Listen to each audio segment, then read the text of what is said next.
I want to thank you for being here. Check out my video. I was out cruising around with my wife, and we came across this book, Trainwrecks, by Robert C. Reed.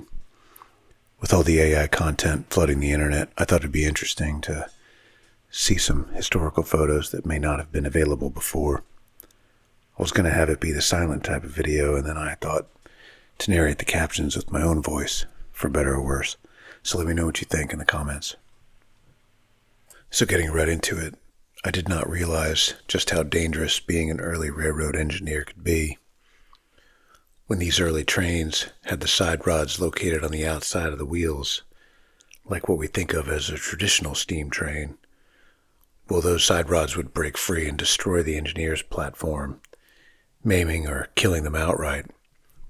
I mean, how terrifying would that be?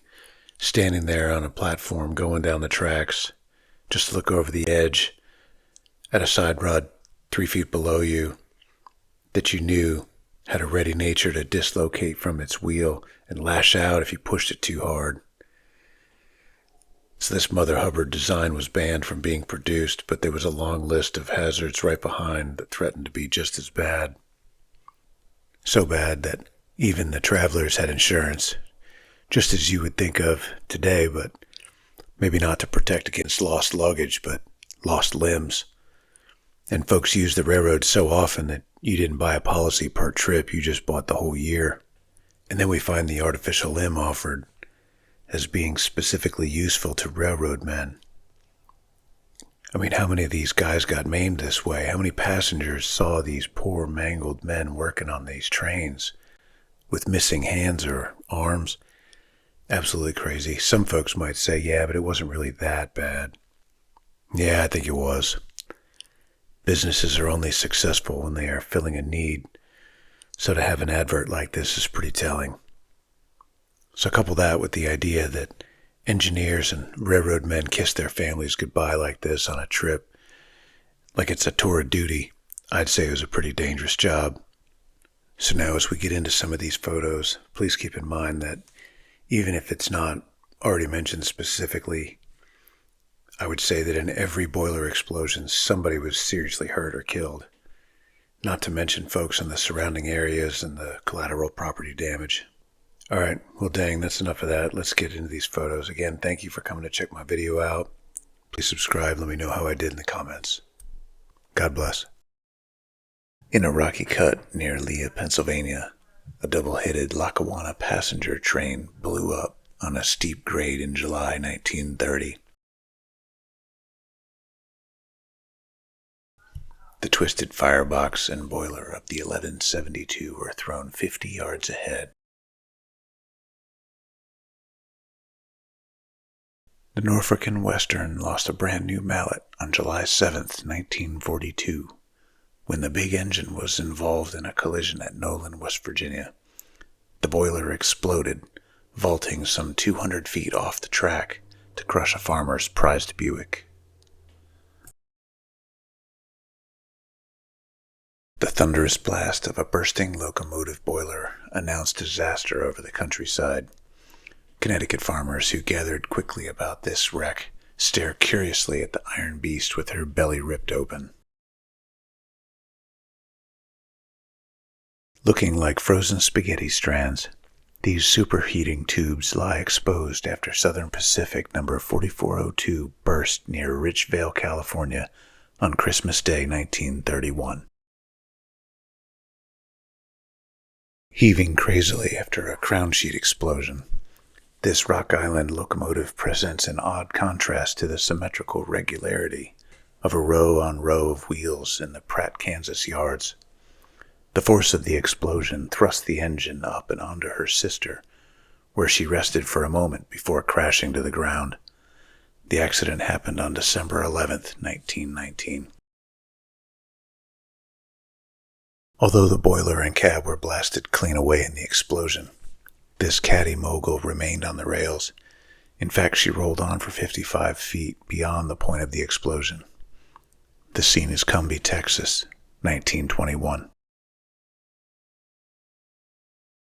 The Milwaukee Road lost a roundhouse and the service of several engines in a shattering explosion at Mitchell, South Dakota in the fall of 1916.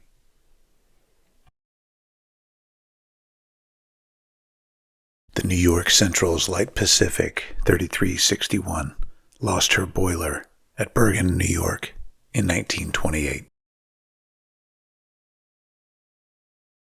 A grim jet points to the fatal flaw shortly after an SP locomotive shattered her boiler at the roundhouse at Hondo, Texas in 1912. In another view, the townsfolk gathered round to inspect the remains. These Southern Pacific accident investigators take time away from their duties to pose for a photograph amid the debris from a boiler explosion. At their rear, a wrecking train has arrived. In the close-up view, the powerful wrecking crane tugs to place the boiler onto a flat car for return to the shops. The explosion occurred on April 4th, 1912. The serenity of the farmlands around Casper, California was shattered on the morning of May 3rd, 1941. The boiler of a big Southern Pacific freight burst apart, scattering shrapnel into the fields and dwellings. By mid-morning, throngs appeared to gaze at the ruined farmhouse. A great chunk of the boiler lies in the field across the road, already covered with a tarp, pending an ICC investigation. A rare boiler failure is shown in this view of an old Baldwin 8-wheeler on the Houston and Texas Central Railroad. The entrails of a Santa Fe locomotive lie bent and gnarled after a violent disembowelment near Standish, Missouri in the winter of 1921. The Texas and New Orleans Railroad lost their Vauclane compound in the drought of 1913. The exploding boiler threw the engine and train off the rails near Houston, Texas. 2 days after Christmas, 1934, a carload of miners and their families were returning to their homes on the company-owned railroad of the Elkhorn Piney Coal Mining Company. Without any warning, the locomotive's boiler burst violently, hurled into the air, and fell heavily into the first wooden coach. 17 people inside were crushed to death, and 43 were badly injured in the accident, which happened near Powelton, West Virginia.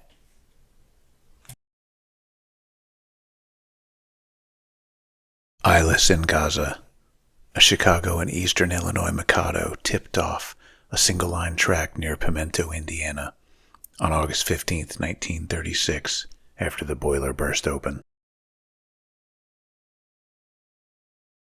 A crown sheet failure plopped the St. Louis Southwestern's boiler neatly beside the engine at Paragould, Arkansas in 1945. Perhaps one of the most serious catastrophes resulting from the explosion of a locomotive boiler was at San Antonio, Texas on March 18, 1912. On that day, a locomotive that was undergoing repair in the Southern Pacific shops exploded with a terrific force. The explosion completely destroyed the locomotive and many of the surrounding buildings. One great chunk of the boiler, weighing 16,000 pounds, was blown about 1,200 feet. Other pieces shattered dwellings and stores. In all, 26 people were killed in the blast. The Ledohatchee, Alabama water tower looms ominously behind a ruined L&N locomotive, a reminder of the peril of low water in the boiler. The engine, which had been hauling a freight train, stopped on January 3, 1944, to take on much-needed water. Before the crew had time to fill the tank, the crown sheet blew. The force of the explosion ripped the boiler from the frame and sent it somersaulting into a concrete overpass 116 feet ahead.